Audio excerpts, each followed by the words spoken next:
지난 5월의 마지막 한 주간도 하나님의 영인 성령의 인도함을 받으시며 아름다운 신앙생활을 해 오셨는지요?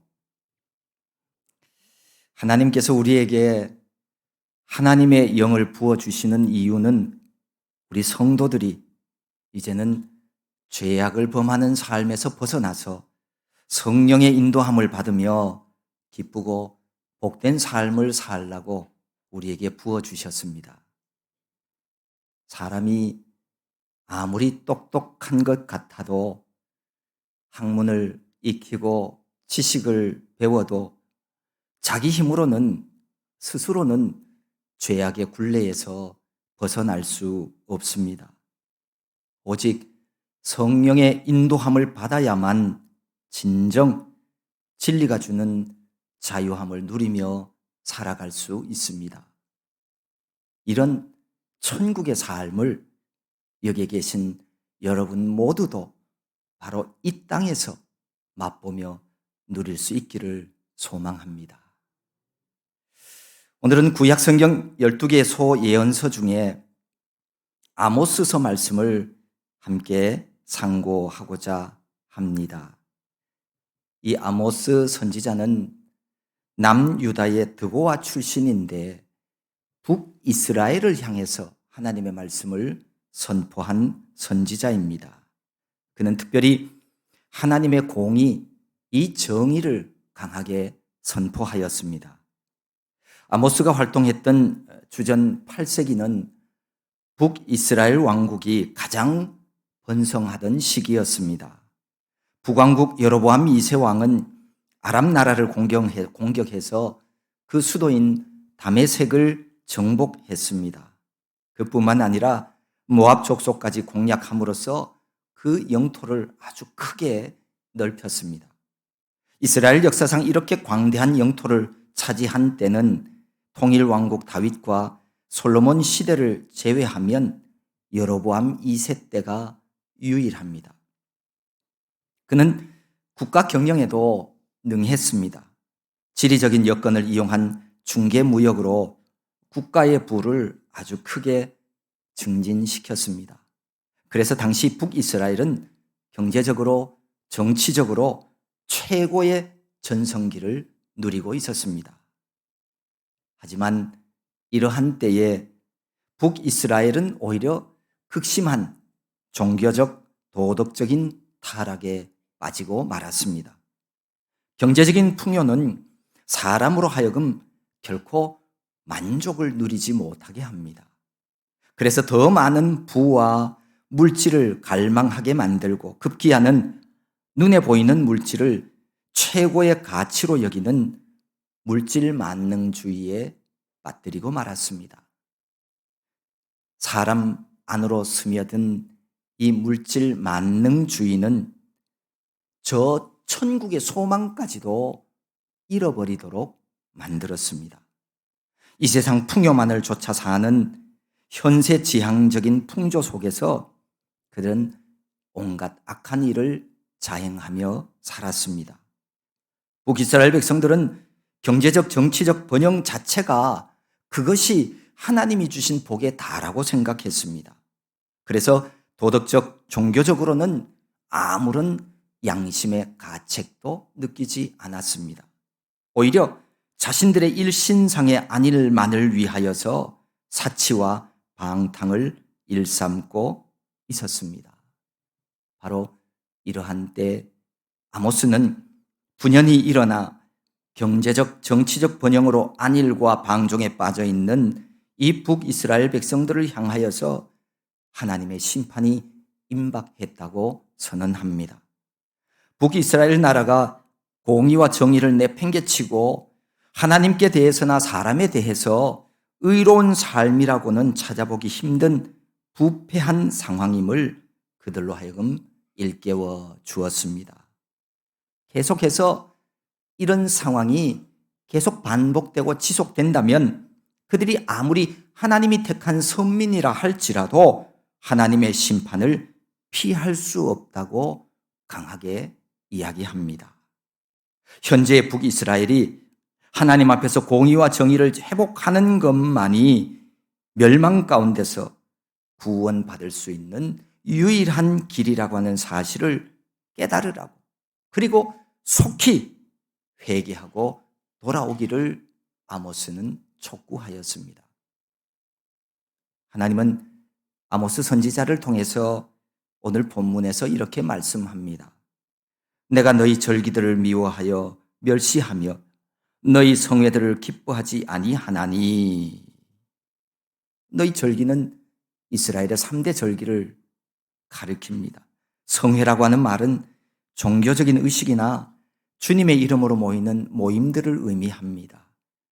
물론 큰 틀로 보면 이 성회 안에 절기들도 포함될 수 있습니다. 북이스라엘 백성들은 모세 율법에서 중요하게 여기는 절기들을 포함해서 여러 거룩한 모임들을 잘 지켜 행하고 있었습니다. 그런데 하나님은 왜 이런 절기들을 미워하여 멸시하며 성회들을 기뻐하지 않는다고 말씀하셨을까요? 하나님께 영광 돌리는 것이 예배이고 하나님 기뻐하시는 것이 성회인데 말입니다. 심지어 시편 50편에서는 나의 성도들을 내 앞에 모으라. 그들은 제사로 나와 언약한 이들이니라 라고 말씀하셨어요. 성도란 무엇이냐? 하나님께 제사 곧 예배하기로 약속한 사람들이라는 말씀이죠. 하나님께 참되게 예배하는 자들이 성도라는 말씀이지요.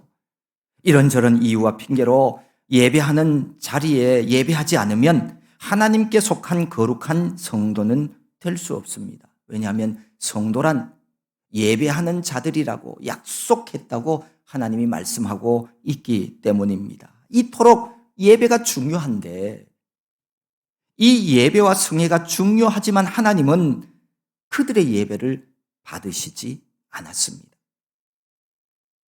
하나님이 원하시는 것은 그 예배 자체가 아니, 그럴듯한 종교 행세나 형식적인 예배가 아니라는 겁니다.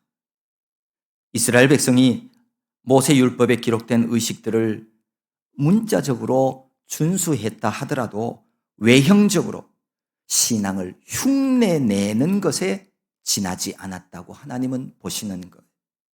그들의 성회, 곧 모든 종교 행사는 하나님께 순종하는 겸손과 진실이 빠져 있었습니다. 하나님께서 원하시는 것은 선을 추구하며 공의를 행하는 삶이요, 생활이었습니다. 예배와 성회를 통해서 더욱더 하나님의 뜻을 준행하며 서로 사랑을 실천하며 살기를 하나님은 원하셨습니다. 그러나 북이스라엘 이 백성들은, 이들의 삶은 온갖 악을 행하면서도 형식적인 예배로 만족하고 있었습니다. 내가 그 예배 자리에만 있으면 하나님이 좋아하고 하나님이 만족하는 분으로 착각했습니다. 믿음 생활과 순종하는 마음이 없는 외형적 예배 행위는 그것이 하나님을 기쁘게 하는 것이 아니라 또 다른 불순종을 나타내는 행위에 지나지 않습니다. 그래서 하나님은 그런 또 다른 불순종으로서의 절기와 성회를 기뻐하지 않았습니다. 미워하고 멸시하며 역겹다고 말씀합니다. 그 뒤에 이어지는 22절, 23절도 같은 맥락의 말씀입니다. 너희가 내게 번제나 소제를 드릴지라도 내가 받지 아니할 것이요 너희의 살찐 희생의 화목제도 내가 돌아보지 아니하리라. 번제는 완전히 태워서 드리는 제사이고 소제는 곡식으로 드리는 제사입니다. 화목제는 하나님께 바치고 난 이후 그 제물의 일부를 제물을 바친 자와 그 가족 그리고 친구들이 나누어 먹는 제사입니다. 그런데 이런 화목제가 살찐 송아지로 드려진 것은 그만큼 그들이 풍성한 음식으로 화목을 추구하며 살고 있었다는 이야기죠.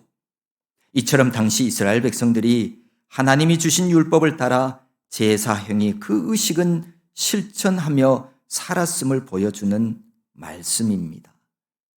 하지만 제사의 참된 정신은 실천하지 않았습니다. 그래서 그런 제사는 돌아보지 않겠다고 하나님이 선을 긋는 겁니다. 하나님이 원하시는 것은 상한 심령입니다. 곧 내적이고 본질적인 것이지 외형적이고 눈에 보이는 가시적인 것이 다가 아니라는 겁니다. 시편 51편에서 이렇게 말씀하셨죠. 하나님께서 구하시는 제사는 상한 심령이라. 하나님이여 상하고 통회하는 마음을 주께서 멸시하지 아니하시리이다. 오직 주님의 은혜만을 바라고 상하고 통회하는 마음으로 하나님 앞에 예배하는 참된 예배자들이 되어야 하겠습니다. 23절에도 보면 내 노래소리를 내 앞에서 그칠지어다. 내 비파 소리도 내가 듣지 아니하리라고 말씀합니다. 성경에 보면 솔로몬 성전이 건축된 이후에 하나님 섬기는 이 제사 의식에는 희생 제물과 더불어서 찬양대의 찬양이 하나님께 드리는 제사의 일부가 되었습니다.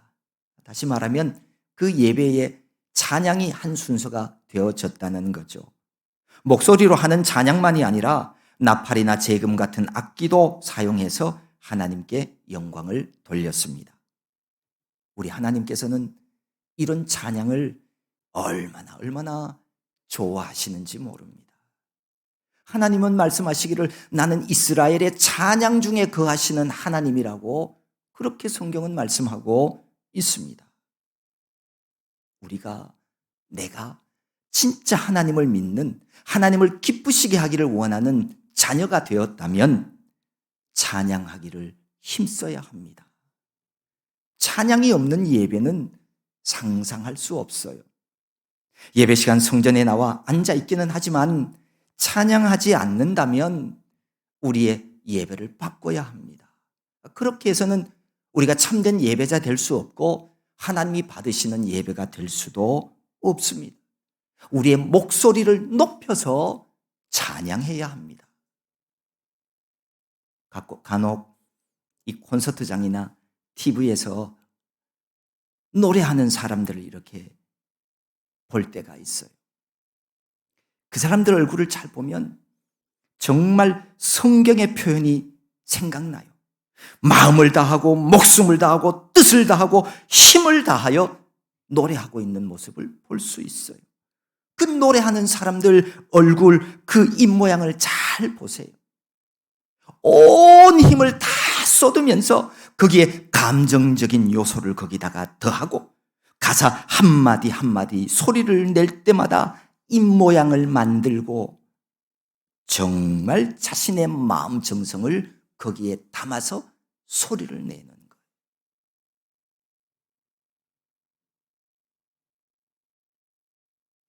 사람들에게 인기 얻기 위해서, 돈 벌기 위해서 하는 사람도 그렇게 노래하는데 이 만물의 주인 되시고 내 생명의 주인 되신 하나님, 그 하나님의 높고 위대하심을 찬양하는 우리가 그 사람들보다도 더 못해서야 되겠습니까? 힘과 마음을 담아야 합니다. 그래야 그게 노래가 되고요, 마음을 전하는 고백이 되는 거예요. 오늘도 여기 예배할 때, 예배 시간에 우리가 그렇게 하나님을 찬양하는 그런 예배자들이 되었으면 좋겠습니다. 시편 150편에 보면 이런 말씀도 있어요.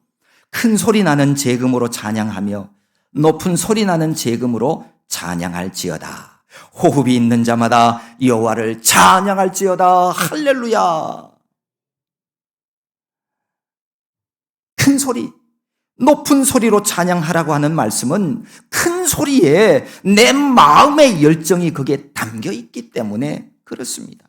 찬양은 주님을 향한 나의 뜨거운 사랑을 내 목소리에 담아서 올려드리는 제사예요. 그런데 하나님은 이토록 우리가 하나님께 드리는 노래를 좋아하고 기뻐하시는데 하나님은 왜 너희들의 노래를 그치고 악기도 멈추라고 하셨을까요? 듣기 싫다고 왜 그랬을까요? 당시 이스라엘 백성들이 겉으로는 화려한 모습으로 많은 사람들을 동원하고 여러 가지 좋은 악기를 가지고 겉으로는 화려한 모습으로 그럴듯하게 예배했지만 하나님 보시기에는 거기에 알맹이가 없고 가치 없다는 거예요. 결국 그거 그만두라는 거예요. 아무리 멋있어 보이는 모습으로 찬양을 해도요, 거기에 본질적인 찬양, 정말 하나님을 사랑하고 하나님께 영광 돌리려고 하는 그런 마음이 없는 찬양은 하나님이 받으시는 찬양이 될 수 없어요. 하나님 공경하는 마음, 하나님의 뜻을 따르는 삶이 없는 예배와 찬양은 그거는 그냥 공허할 뿐이에요. 자기 만족을 얻기 위한 하나의 수단에 불과한 겁니다. 하나님을 기쁘시게 하는 찬양과 예배가 되어야 합니다. 하나님께서 우리의 노래, 나의 찬양은 기뻐 받으시는지 우리는 종종 점검해 보아야 합니다. 하나님은 노래를 그치고 비파 소리도 멈추고 먼저 오직 정의를 물같이 공의를 마르지 않는 강같이 흐르게 하라고 말씀합니다. 결국 하나님께서 그토록 분노하시는 백성들의 잘못된 예배의 원인이 바로 여기에 있었다는 겁니다. 정의와 공의의 문제였어요. 정의와 공의는 인간 사회에 구현되어야 할 창조주 하나님이 우리에게 주신 명령입니다. 원리입니다. 정의와 공의가 사회 구조 속에서 구현되고 정직하게 이웃을 대하며 생활할 때 비로소 그 예배가 하나님 받으시기에 합당하다는 그런 말씀입니다. 특별히 강같이 흐르게 하라고 하는 이 말씀은 굽이치는 강물처럼 격렬하게 흐르게 하라는 거예요. 거기에 쫄쫄쫄쫄 흐르는지 안 흐르는지 잘 알 수 없는 그렇게 공의와 정의가 있게 하지 말고 확실하게 드러나게 그렇게 살아가라는 거예요. 그러므로 우리 생활 속 어디에서나 공의와 정의가 적극적이고도 계속적으로 흘러야만 하나님께 드리는 우리의 모든 예배가 의미가 있고 하나님이 받으시는 가치 있는 예배라고 우리에게 알려주십니다. 하나님을 믿는 성도의 삶은 정의로워야 합니다. 하나님의 공의가 실현되는 그런 생활이어야 합니다. 이렇게 말씀 따라 순종하는 삶을 살아가는 성도들, 그들의 예배를 우리 하나님은 기뻐 받으시고 영광 받아 주십니다.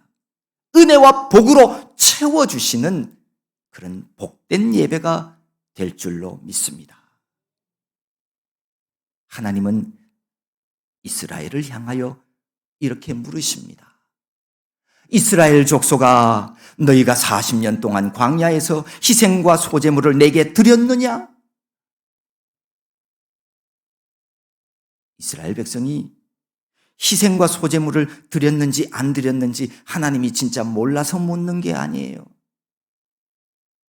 40년이라고 하는 이 숫자는 이스라엘이 출애굽한 이후에 하나님의 약속의 땅 가나안에 들어가기까지의 광야 생활의 기간이죠. 성경 출애굽기에 의하면 하나님께서 이스라엘 백성들을 출애굽시킨 목적이 여호와께 제사 드리도록 하기 위함이라고 기록되어 있습니다. 그러니까 하나님이 그 애굽의 종살이로 있는 하나님의 백성들을 자유인으로 구원해 낸 목적이 하나님께 예배하도록 하기 위함이라는 겁니다. 하지만 40년 동안 그들은 하나님을 기쁘게 하지 못했어요. 하나님이 받으시는 예배가 되지 못했어요. 하나님은 이스라엘을 항상 인도해 주셨습니다.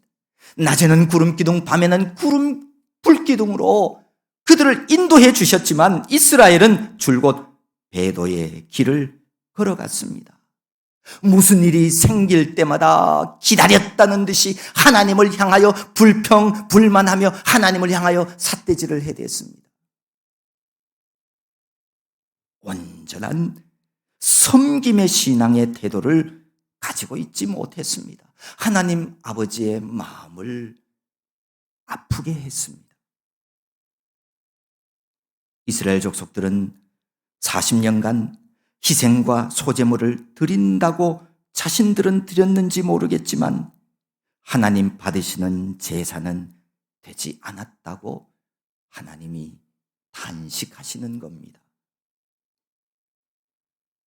내가 예배의 자리에 앉아 있어도 그것이 하나님이 기뻐 받으시는 예배가 되지 못할 수도 있습니다.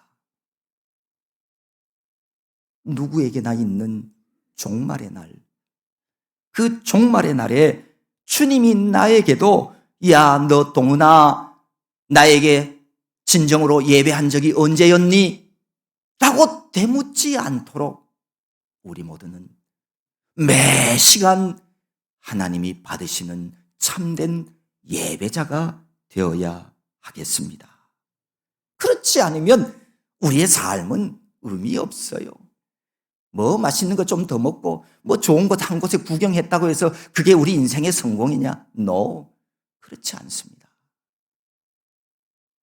이스라엘 백성이 비록 여호와께 희생 제사를 드리기는 했지만 하나님께 대한 제사를 소홀히 함으로 우상 숭배로 기울어지고 말았다는 사실도 여기 지적하고 있죠. 식굿, 기운, 신들의 별 형상 등 이런 온갖 우상 숭배가 만연했다는 거예요. 한쪽에서는 예배도 드렸죠. 그런데 돌아서서는 우상 숭배한 거예요. 그래서 이스라엘이 하나님께 회개하고 돌이키지 않으면 반드시 잡혀가게 될 것이라고 강한 어조로 말씀합니다. 내가 너희를 바벨론 밖으로 사로잡혀 가게 하리라. 아모스 예언자가 하나님의 말씀을 선포할 그때 이스라엘 백성들은 온갖 악행을 행하며 살고 있었음을 이 아모스서 내용을 읽어보면 알 수 있습니다. 세법을 악용하여서 가난한 자들을 착취하였고요. 심지어 의인을 학대하는 일까지도 서슴지 않았습니다. 그러니까 그들의 삶에는 하나님이 없었어요. 하나님을 두려워하지 않았어요. 그러니 사회 정의는 찾아볼 수도 없었고 심각한 부패 상황이었다는 겁니다. 사실 지금 우리가 살아가는 이 시대도 이 아모스의 시대보다 더 낫다고 얘기할 수는 없어요. 아니, 어느 면은 당시의 북이스라엘보다도 훨씬 더 그 타락의 정도가 심한 면도 있습니다. 어찌 보면 그 옛날 이스라엘 백성들은 단순하게 타락했다면 오늘 현대인들은 지식을 이용한 교활하고 가증하게 타락의 길을 걸어가고 있는지도 모릅니다. 악을 행하는 일에 얼마나 지혜로운지요. 안 그런 척하며 사람도 속이고 하나님도 속이려고 합니다. 하나님의 진노의 매를 만지면서도 얼마나 뻔뻔스럽게 행동하는지 모릅니다. 마치 하나님이 잘못 판단하고 실수하신 것처럼 사람들 앞에서 자신의 당당함을 드러내지요. 하지만 하나님은 속일 수 없습니다. 그것이 하나님의 진노라면 회개해야 되는 거예요. 반드시 돌이키고 회개해야만 하나님께서 회복시켜 주십니다. 첨단 기술과 인공지능 AI가 판치는 현대 성도들도 이 아모스의 선포에 귀 기울여야 합니다. 동서고금을 막론하고 한 나라가 외적으로 크게 번영할 때는 항상 그 이면에 극심한 종교적, 도덕적인 타락이 있었습니다. 오늘날 이 시대 역시 물신주의, 물질을 신으로 여기는 거죠. 세속주의, 쾌락주의, 이기주의, 포스트 모더니즘이 판을 치는 세상이 되었습니다. 하나님의 공의를 무시합니다. 천지 만물의 주인 되시는 하나님의 말씀에 대한 불순종 속에서 살아가는 이들이 얼마나 많은지요. 정말 불과 30여 년 전만 하더라도 상상하지도 못하던 일들이 한국 교회 안에서도 버젓이 이루어지고 있습니다. 소위 직분을 가진 사람들이 주의를 범하고 예배하지 않는 일들이 비일비재하게 일어나고 있습니다.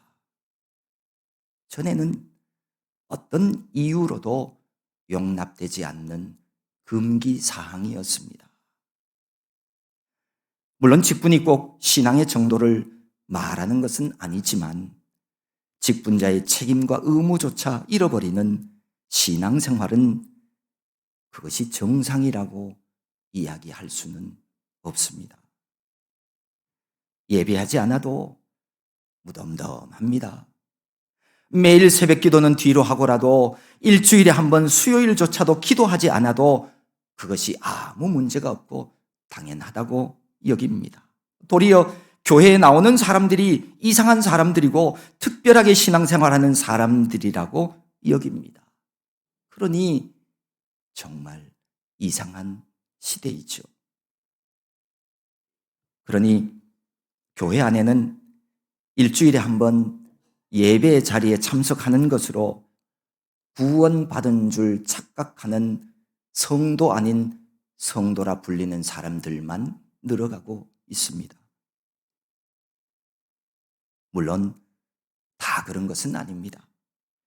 건강한 신앙인들은 어제나 오늘이나 역시나 요동치 않습니다.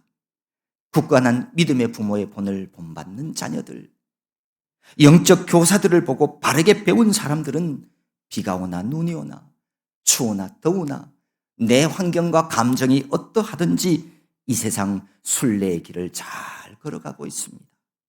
좁은 길, 좁은 문으로 날마다 주님 앞에 한 걸음씩 다가서고 있습니다. 문제는 믿음이 연약하여서 이 세상 본받기를 좋아하는 사람들이 문제입니다. 바르지 못한 신앙인을 본받는 사람들이 문제입니다. 하나님을 믿으려거든 바르게 믿어야 합니다. 건강한 신앙인이 되어야 합니다. 거짓 진리의 속임수와 유혹에 넘어가서는 안 됩니다. 조심해야 합니다. 배부름의 풍요가 가져다 주는 유혹과 시험이 얼마나 많은지요. 일용할 양식 달라고 하나님 앞에 기도하지 않아도 우리 집 곳간에는 양식이 쌓여 있습니다.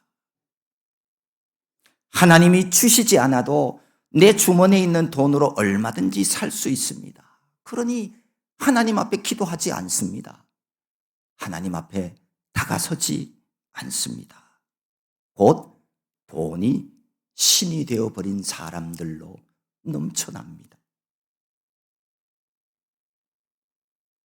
아모스 당시 이스라엘 백성들은 자신들이 제사와 절기를 지키기만 하면 하나님은 결코 자신들을 멸하지 않을 것이라고 착각했어요.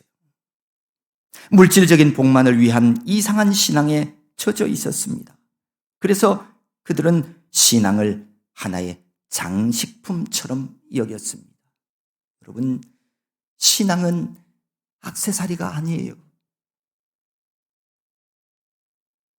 신앙이라고 하는 액세서리만 내가 가지면 내가 사람들로부터 교회 다닌다는 말만 들으면 하나님이 날 구원해 주시고 내가 이 땅에서 잘되고 복받는 삶을 살 거라고 하는 생각, 그것은 하나님의 신앙하고는 관계없는 거예요. 믿음이 목적이 아니라 현세의 복과 육신의 평강을 위한 수단으로 믿음을 이용하려고 하는 사람들로 가득 차 있었어요.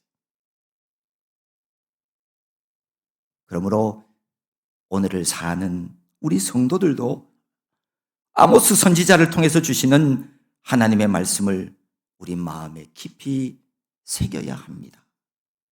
무엇보다 오직 공의를 물같이, 공의를 마르지 않는 강같이 흐르게 할지어다라고 하는 이 말씀을 기억하면서 진정으로 정의와 공의로운 삶을 우리 생활 속에서 회복해야 할 것입니다. 말씀 따라 공의와 정의를 지켜 실천하며 하나님과 이웃을 사랑하는 그런 예배자가 되어야 바로 그때 하나님은 우리의 아버지가 되시고 우리를 온전히 회복시켜 주실 것입니다.